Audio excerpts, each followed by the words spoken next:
In the remote and snow-covered peaks of the Ural Mountains, a haunting mystery unfolded in the winter of 1959, one that would remain unsolved for decades. 9 young hikers, led by Igor Dyatlov, ventured into the wilderness and never returned. Their deaths sparked countless investigations, rumors, and theories, ranging from scientific explanations to supernatural tales.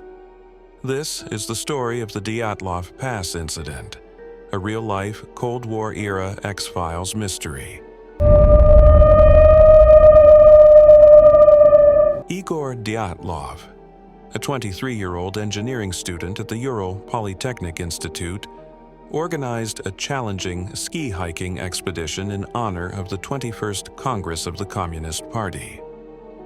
The goal was to reach Mount Torten, a remote peak in the northern Urals. He assembled a group of 9 other students and graduates, all experienced hikers and skiers, between the ages of 21 and 38. Their names included Zinaida Kolmogorova, Yuri Doroshenko, Lyudmila Dubinina, Alexander Kolevatov, Rustem Slobodin, Georgy Krivonishenko, Nikolai Thibault-Brignol, Igor Zolotaryov, and Yuri Yudin. The team left Sverdlovsk on January 23, 1959. Traveling by train, truck, and foot, they reached Vijay, the last inhabited settlement before the mountains. On January 28th, Yuri Yudin turned back due to health issues. It was a fateful decision. He would become the only survivor. The remaining 9 pressed on toward their destination, Mount Torten. The route passed through a peak called Kolachiako, a name given by the indigenous Mansi people that translates to Dead Mountain. The label, once a cultural reference, would soon gain a chilling double meaning. On February 1st, the hikers began ascending the pass toward Kolachiako. Due to worsening weather and low visibility, they veered off course and stopped to set up camp on the mountainside, an exposed, treeless slope, around 1.5 kilometers from a forest that could have provided shelter. They pitched their tent on the slope, likely hoping to continue the next day. That night, something went terribly wrong. Back in Sverdlovsk, the hikers were expected to return by February 12th. Dyatlov was supposed to send a telegram from Vijay. When no word came, concern grew. Days passed, then weeks. On February 20th, a search team of students, teachers, and military personnel set out. They had no idea what they were about to discover. On February 26th, the team found the group's tent collapsed, partially covered in snow, and strangely slashed open from the inside. Inside, everything was left as if the hikers had suddenly fled. Boots, clothes, even food laid out. Outside, footprints in the snow led downhill toward the forest, as if the group had walked, not run, away, barefoot or wearing only socks.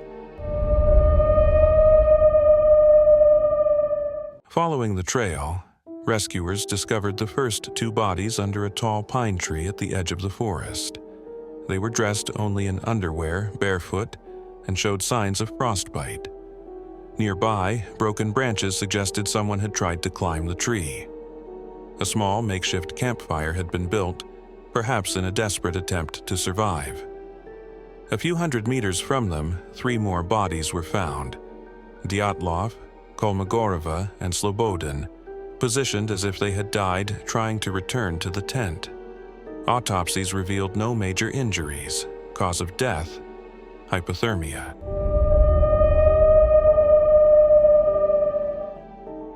For 2 more months, the search continued. In early May, the final 4 bodies were found buried beneath several meters of snow in a nearby ravine. These victims showed shocking injuries: Dubonina had broken ribs and was missing her tongue. Thibaut Brignol had a crushed skull. Internal injuries resembled those from a car crash. Yet, no external wounds were visible. Strangely, some of them were better dressed, suggesting that clothes had been shared as others died. By May 1959, Soviet authorities closed the case. The official explanation: the hikers were overwhelmed by an unknown compelling force. With no suspects and little evidence, the files were classified. It wasn't until the 1990s, after the fall of the Soviet Union, that the case was reopened by the public and journalists alike. The details only deepened the mystery. Why did they cut open the tent from the inside? Why flee in temperatures below -25°C without shoes or coats? Why were some of their clothes radioactive? Why were some bodies burned or discolored? And what could explain the massive internal injuries? Some locals reported strange orange lights in the sky that night. One of the last photos taken by the group shows a blurry image, possibly a light source, possibly nothing. Over the years, hundreds of theories have emerged. Some believe the group was caught in an avalanche, a sudden wall of snow forcing them to flee. But no signs of an avalanche were found. Others claim the hikers stumbled into a secret military test site, possibly exposed to weapons, radiation, or sonic experiments. More fringe ideas suggest UFOs or even an attack by a Yeti. In 2013, author Donny Eichar proposed one of the most plausible explanations.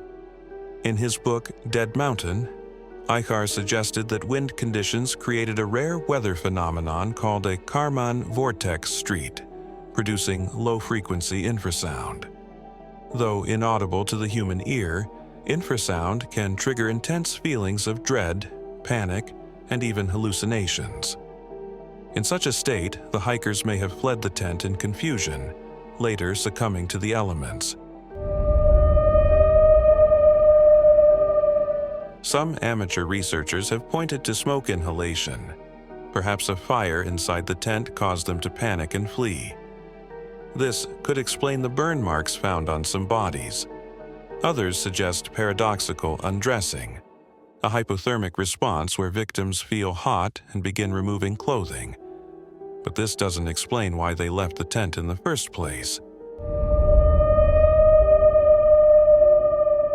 Despite renewed investigations, including a 2019 inquiry by Russian authorities, the mystery remains. The latest official statement blames an avalanche, but many experts disagree, citing the lack of physical evidence. The truth may never be fully known. Whether it was natural forces, human error, or something stranger, the Dyatlov Pass remains one of the most disturbing, unsolved tragedies of the 20th century. So, what's your theory? Did these experienced hikers fall victim to nature, or something more sinister? Let me know in the comments, and don't forget to follow for more chilling mysteries.